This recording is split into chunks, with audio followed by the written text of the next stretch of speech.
मकर राशि वालों, अब राहु दिखाएगा बहुत बड़ा जलवा, क्योंकि राहु की डिग्री अब बढ़ने वाली है। 15 डिग्री पर राहु आ चुका है और राहु अभी अपने मित्र के पास है, मित्र के नक्षत्र में है।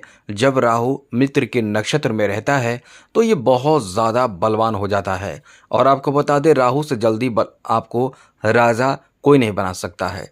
राहु से ज़्यादा तेज गति से आपको मालामाल कोई नहीं बना सकता है। शनि के बारे में जानते हैं, शनि भी मालामाल बनाने वाला ग्रह है, लेकिन शनि बहुत धीमी गति से चलने वाला ग्रह है और बहुत बहुत नहीं लेकिन कुछ समय ज़्यादा लेता है। लेकिन राहु ऐसा ग्रह है कि आपको क्षण भर में मालामाल बना देता है। ये आपके जीवन एकदम से बदल कर रख देता है। राहु अपने मित्र के साथ बहुत बलवान हो जाता है और ये आपको लाभ देने लगे तो बहुत कुछ देता है। हर काम में सफलता देता है, हर तरह से सफलता देता है। ये आपको मालामाल बना देता है, धनवान बना देता है, प्रतिष्ठा और इज्जत सब दिला देता है। राहु इतना ज़बरदस्त और तेज़ राहु माना जाता है। लोग राहु को वैसे तो छाया ग्रह मानते हैं, लोग क्या, ये ज्योतिष शास्त्र में छाया ग्रह माना जाता है। और ये जब बेहतर हो, मजबूत हो तो आपको परम सुख देता है, बहुत ज़्यादा लाभ देता है। और ये जब कमज़ोर हो जाए तो सामाजिक नुकसान करता है, आर्थिक नुकसान करता है, ये बहुत बुरा हाल आपका कर देता है। इसलिए इसको मजबूत बनाए रखना, अच्छा बनाए रखना बहुत ही ज़्यादा ज़रूरी माना जाता है। इस बात को आप ध्यान ज़रूर रखिएगा। यदि ये कमज़ोर हो, ख़राब हो तो ये नुकसान तो करता ही है। साथ साथ मकर राशि वालों, यदि आपके कुंडली में काल सर्प दोष हो तो इसका मुख्य कारण राहु होता है। इसलिए काल सर्प दोष के बारे में एक बात आपको बता दें, काल सर्प दोष ऐसा दोष माना जाता है कि जिसके कुंडली में यह काल सर्प दोष होता है वो अंत में जाकर असफल हो जाता है। आपको छेड़छाड़ राहु नहीं करेगा। आप जैसे क्रिकेट खेलते हैं तो शतक बनाते हैं, 100 रन बनाना होता है, तो आप जैसे ही शतक बनता है, 100 रन पूरा होता है, 1 रन के कारण भी शतक पूरा होता है, तो आप यानी कोई भी खिलाड़ी बहुत प्रसन्न होता है। लेकिन वही 1 रन आखिरी का लेन नहीं देता है राहु, आपको एकदम से 1 रन के कारण आपको आउट करा देता है।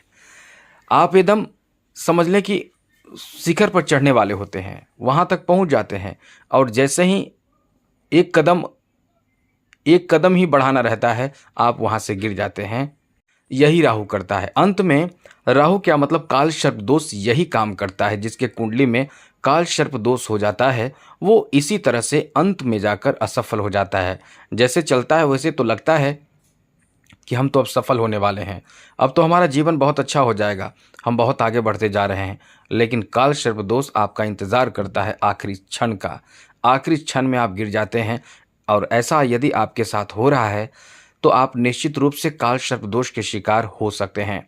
और यदि आपको पता नहीं है कि आप काल सर्प दोष के कारण शिकारित हैं या आपके कुंडली में काल सर्प दोष है नहीं है, कितना है, अब इसका प्रभाव निगेटिव आपके ऊपर पड़ रहा है, तो इसको कैसे इससे बचना है हम आपको वैसे तो इस वीडियो में बता देंगे उपाय। लेकिन आप अपना कुंडली दिखाना चाहते हैं तो इस चैनल को सब्सक्राइब सबसे पहले कर लें। फ्री में हम आपको मदद करते रहते हैं और करते रहेंगे आगे भी। तो चलिए, सबसे पहले तो आपको बता दें, जैसा कि राहु की जो दृष्टि होती है पंचम, सप्तम और नवम होती है। अब राहु की दृष्टि जो है, राहु इस समय आपके पराक्रम के भाव में बैठा है और पंचम दृष्टि से सीधे सप्तम भाव को देखेगा। सप्तम भाव पर जब दृष्टि पड़ेगी तो इसका जो प्रभाव होगा वो अलग होगा, क्योंकि सभी राशियों पर अलग अलग दृष्टि से राहु देखेगा और इसका अलग प्रभाव डालेगा। तो सप्तम भाव, जी हाँ दोस्तों, सप्तम भाव को बहुत अच्छा भाव माना जाता है। इस भाव में नज़र पड़ते ही यानी दृष्टि जाते ही, अभी तो राहु की डिग्री 15 डिग्री हो चुकी है, अब 15 डिग्री से बढ़ेगी, तो ये जो प्रभाव होगा वो आपको एकदम से समझ लें, एक लाइन में कह दें कि आपको धनवान बनाएगा। जी हाँ दोस्तों, धन से भर देगा, धनवान बनाएगा। अब इसके लिए आपको क्या करना होगा, प्रयास करना होगा। जहाँ जिस क्षेत्र में आप धन प्राप्त कर रहे हैं उस क्षेत्र में धनवान बना देगा, उस क्षेत्र में आपको उस क्षेत्र से आपको धन दिलाएगा। इसके साथ साथ किसी तरह से आपको एक चीज़ का ध्यान रखना चाहिए, क्योंकि यहाँ जो पूर्ण रूप से दृष्टि पड़ेगी वो तो आपको धनवान बनाएगा ही, लेकिन आप बहुत निगेटिव बातें भी आपके साथ जुड़ जाती है। जैसे आप गलत विषयों की चीज़ गलत विषयों से आप जुड़ने लगते हैं। नशा या गलत संगति, गलत मित्रता, आपके साथ ऐसे मित्र आ जाते हैं और ऐसी दोस्ती आपकी होती है, इसलिए ऐसे चीज़ों से आपको बचना चाहिए, क्योंकि इसका प्रभाव जो नेगेटिव है वो आप पर पड़ने लगता है। आप दृढ़ संकल्पित होकर कोई काम करेंगे तो निश्चित रूप से आपको सफलता प्राप्त होगा। साथ साथ राहु की जो सप्तम दृष्टि नवम भाव पर पड़ेगी, तो ये आपको कहाँ लाभ देगा? ये आपको पराक्रमी बनाएगा, ये आपको बहुत ज़्यादा ताकत दिलाएगा और आपको धनवान बनाएगा, मान सम्मान दिलाएगा। कहीं से अच्छे ऑफ़र आ सकते हैं, जो काम आप कर रहे हैं उसमें आपको बहुत ऑफ़र मिलेंगे, बहुत काम मिलेंगे आपको।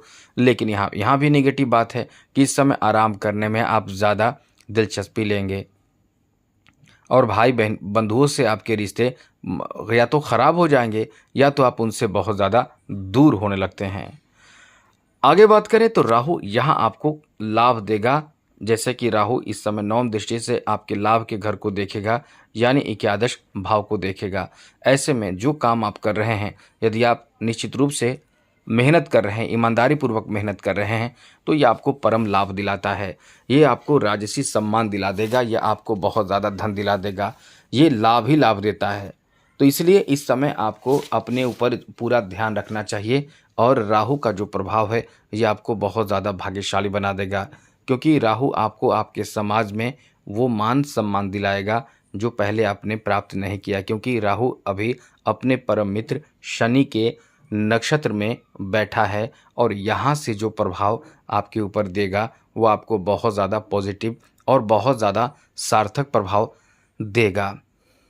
ऐसे में खूब लाभ आप प्राप्त करेंगे। आप एकदम से इतने बेहतर स्थिति में आएंगे कि लोग देखते रह जाएंगे। यहाँ तक कि कुछ ऐसे अपने लोग भी होते हैं जो जलते हैं, तो ऐसे में जलने वाले लोगों की संख्या बढ़ेगी।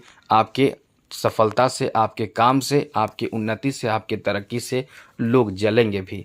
तो आपको इस पर ध्यान नहीं देना है, आपको अपने ऊपर ध्यान देना है और खूब तरक्की, खूब सफलता प्राप्त होगा।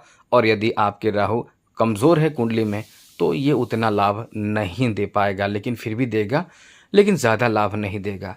इसलिए राहु को मजबूत करना चाहते हैं या फिर आप राहु को बेहतर बनाए रखना चाहते हैं तो माँ दुर्गा की आराधना करें। यदि आप कुछ नहीं कर सकते हैं तो शिव जी की आराधना करें और कुछ नहीं कर सकते हैं तो गोमेद रत्न धारण करें, लेकिन गोमेद रत्न कुंडली दिखाकर ही धारण करें। बिना दिखाए कुंडली धारण नहीं करना चाहिए, किसी तरह का कोई भी रत्न हो, क्योंकि वो नेगेटिव प्रभाव देगा तो आपको फिर बर्बाद भी कर सकता है। क्योंकि बिना कुंडली दिखाए आपको कोई भी रत्न कभी भी धारण नहीं करना चाहिए। तो आज के लिए इतना ही। जय माता दी, राधे कृष्णा, ओम नमः शिवाय।